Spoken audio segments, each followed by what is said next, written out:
Hi, I'm Crystal, and today we're doing a Shop Your Stash card. We're going to look at this sample by Amy Rysavy at Prairie Paper and Ink.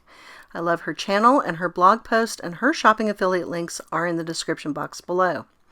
Now, the supplies for this card were almost $90, and I am not doing any craft supply shopping this year if I can help it. So we're going to analyze the card.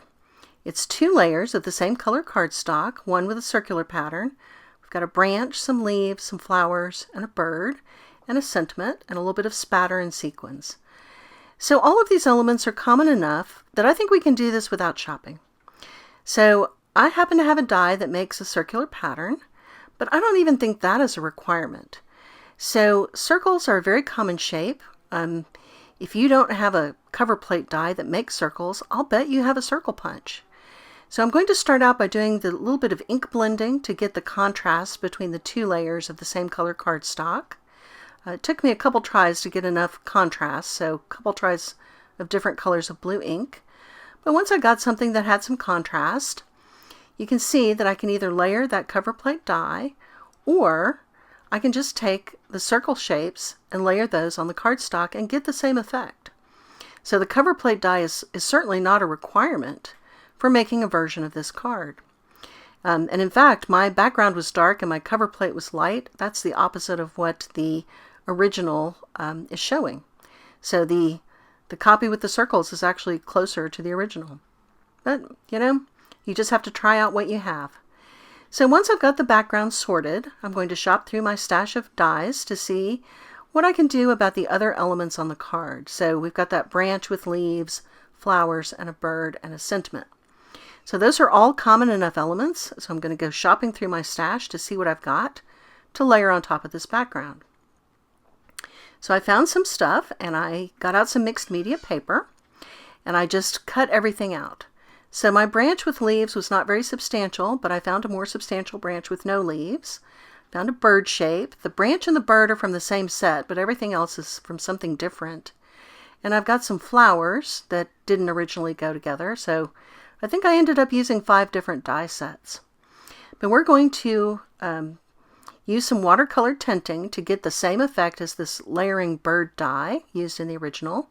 And I'm going to tint the flowers to make them look like they go together and tint the leaves and the branch. So the original was using re-inkers for the watercoloring. I'm going to get out my watercolor paints just because they happen to be handy. And I'm going to tint these die cuts, and then we will assemble them to see how close we can get to our inspirational piece. So I'm getting out the watercolor, going to go to town with that paint, and we'll come back and assemble. So once everything is done, you can see that I've got my circles and my background. I've got this branch with the leaves, which is not quite right compared to the original. It's got a lot more leaves, and I really felt like I needed a more substantial branch. So I attached the 2 together, and then I cut off some of the excess leaves just to slim that down a little bit and make sure that the bird looked natural. Then when I looked at the flower, when I layered my 2 die cuts together that I had selected, that is really out of scale with the bird. So I felt like I needed to make a mid-course correction for that flower to get it more in line with the size and shape of the bird. So I ended up discarding the larger of the flowers. I'll just set that aside for a different project, and layering 2 of the smaller flowers together to make my dogwood bloom for this card. So that's okay. That's just a little bit too big for my bird. So then I'm going to do the spatter. I believe that the original had a mix of gouache and maybe some metallic. I just used metallic watercolor. But then I can assemble my bird and branch and my sentiment. And I didn't happen to have any of the right color sequins, but one of the die sets had this tiny little heart. And I felt like that was a pretty good substitute. So I'm going to layer up my bird and branch and use the hearts as additional embellishment on the card. And when I get to the end, I'm really pretty happy with how this turned out.